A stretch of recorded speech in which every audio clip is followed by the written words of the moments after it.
నమస్తే, నేను ఇందు. భారత ప్రధాని మోదీకి ప్రాణహాని ఉన్నట్టు తెలుస్తుంది. అయితే ప్రధాని మోదీని చంపేస్తామంటూ ఒక బెదిరింపు కాల్ కూడా చేసినట్టు తెలుస్తుంది. అయితే ఈ నేపథ్యంలో ప్రధాని మోదీ అయితే బీహార్ పర్యటనలో ఉన్నారు. సో ఈ క్రమంలో చూసుకుంటే ఒక గుర్తు తెలియని వ్యక్తి కాల్ చేసి మోదీని చంపేస్తామంటూ కూడా బెదిరించినట్టు తెలుస్తుంది. మరి ఆ నంబర్ ని ట్రేస్ చేసి పోలీసులు అయితే వ్యక్తిని పట్టుకున్నారు.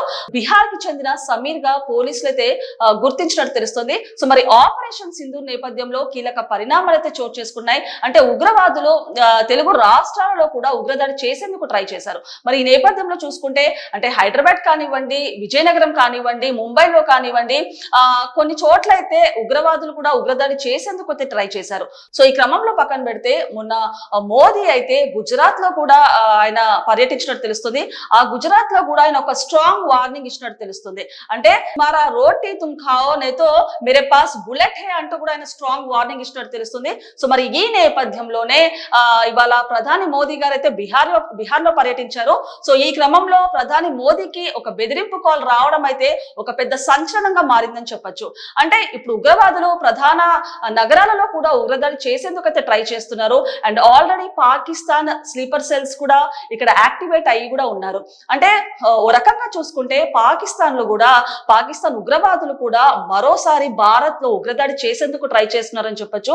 అండ్ మొన్న చూసుకుంటే లష్కర్ తోయిబాకి సంబంధించిన ఉగ్రవాదులు కానివ్వండి, పాకిస్తాన్ నాయకులు కానివ్వండి, భారీగా ర్యాలీలో కూడా పాల్గొన్నట్టు తెలుస్తుంది. అంటే ఓ విధంగా మళ్ళీ భారత్ పై ఒక ఉగ్రదాడి చేద్దామా అంటూ కూడా ఒక ప్లాన్, ఒక స్కెచ్ వేసినట్టు కూడా తెలుస్తుంది. సో ఈ నేపథ్యంలో చూసుకుంటే మరి భారత ప్రధానికి ఇలాంటి కాల్ రావడము ఒక పెను దుమారం రేపిందనే చెప్పొచ్చు. సో మరి అంటే తెలుగు రాష్ట్రాల్లో కానివ్వండి, ముంబైలో కానివ్వండి ఆల్రెడీ ఒక టార్గెట్ చేశారు. అలాంటిది ఇప్పుడు ఏకంగా ప్రధాని మోదీనే టార్గెట్ చేయడం ఒక సంచలనంగా మారిందని చెప్పొచ్చు. సో మరి ఇప్పటికే ముంబైలో కూడా ఉగ్రవాదులు పోలీసుల అఫీషియల్ మెయిల్ ఐడికి మెయిల్ పెట్టి బెదిరించినట్టు తెలుస్తుంది. అంటే ముంబైలోని ఛత్రపతి శివాజీ ఎయిర్పోర్ట్ ని పేల్చేస్తామంటూ, అలాగే హోటల్ ని పేల్చేస్తామంటూ కూడా బెదిరించారు. అంటే అఫ్జల్ గురు అనే ఉగ్రవాదిని అనవసరంగా ఉరి తీశారంటూ దానికి ప్రతీకారంగానే ఇలాంటి చర్యలు చేపడుతున్నామంటూ వాళ్ళు చెప్పారు. వాళ్ళని కూడా పోలీసులు అరెస్ట్ చేసి అదుపులోకి తీసుకున్నారు. అలాగే విజయనగరానికి చెందిన సిరాజ్ కానివ్వండి, హైదరాబాద్ కి చెందిన సమీర్ కానివ్వండి, ఇద్దరిని కూడా పోలీసులు అదుపులోకి తీసుకున్నారు. సో వీళ్ళిద్దరు వచ్చేసి ఆల్రెడీ ఒక డమ్మీ బ్లాస్ట్ కూడా విజయనగరంలో చేసినట్టు తెలుస్తుంది. అంటే సిరాజ్ అనే వ్యక్తి, విజయనగరానికి చెందిన సిరాజ్ అనే వ్యక్తి అమెజాన్ లో టిఫిన్ బాక్స్లు కానివ్వండి, వైర్లు కానివ్వండి, అలాగే రిమోట్ సెన్సార్స్ అండ్ పేలుళ్లకు సంబంధించిన అమోనియం నైట్రేట్, సల్ఫర్ కూడా భారీగా కొనుగోలు చేసినట్టు తెలుస్తుంది. పోలీసులు వీటన్నిటిని కూడా స్వాధీనం చేసుకొని అతన్నైతే అదుపులోకి తీసుకున్నట్టు తెలుస్తుంది. అండ్ అలాగే సిరాజ్ అనే వ్యక్తి మానవ బాంబులు కూడా తయారు చేస్తున్నట్టు కూడా గుర్తించారు. సో ఈ క్రమంలోనే వరంగల్ లో కూడా ఒక స్లీపర్ సెల్ ని కూడా ఉన్నట్టు కూడా సిరాజ్ ద్వారా పోలీసులు అయితే గుర్తించారు. సో మరి సిరాజ్ దగ్గర నుంచి ఎన్ఐఏ అధికారులు అయితే ఇంకా ఇన్ఫర్మేషన్ అయితే లాగుతున్నారు. సో ఇప్పటికీ ఆల్రెడీ ఆయన ఒక 15 మంది పేర్లు కూడా చెప్పాడు. అలాగే 15 మందిని కూడా అదుపులోకి తీసుకున్నారు.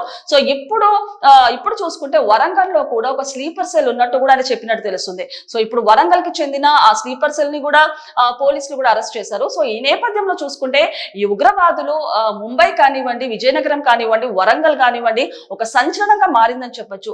సో వీళ్ళది పక్కన పెడితే యూట్యూబర్స్ అయిన జ్యోతి మల్హోత్రా కానివ్వండి, అలాగే బయ్యా సన్నీ యాదవ్ కేసు కూడా ఒక సంచలనంగా మారిందని చెప్పొచ్చు.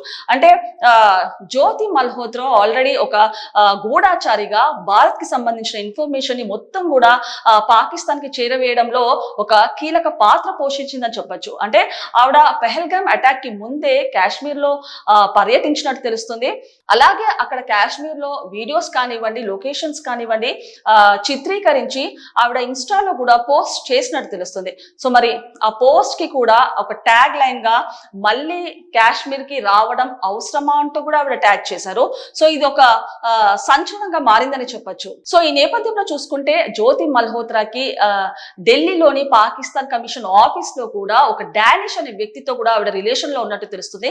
సో మరి ఆ డానిష్ అనే వ్యక్తి ద్వారా ద్వారా కూడా ఆవిడ పాకిస్తాన్ కి 2 సార్లు కూడా వెళ్ళొచ్చారు. సో మరి ఈ నేపథ్యంలోనే ఆవిడ కాశ్మీర్ లో కూడా సందర్శించారు. పాకిస్తాన్ వెళ్ళొచ్చిన తర్వాత అండ్ అలాగే కాశ్మీర్ లోని ప్రదేశాలు కానివ్వండి, లొకేషన్స్ కానీ చూపిస్తూ ఇండైరెక్ట్ గా అటాక్ చేయడానికి కాశ్మీర్ ఒక ప్లేస్ అంటూ కూడా ఆవిడ వీడియోలో ఒక హింట్ ఇచ్చినట్టు తెలుస్తుంది పాకిస్తాన్ వాళ్ళకి.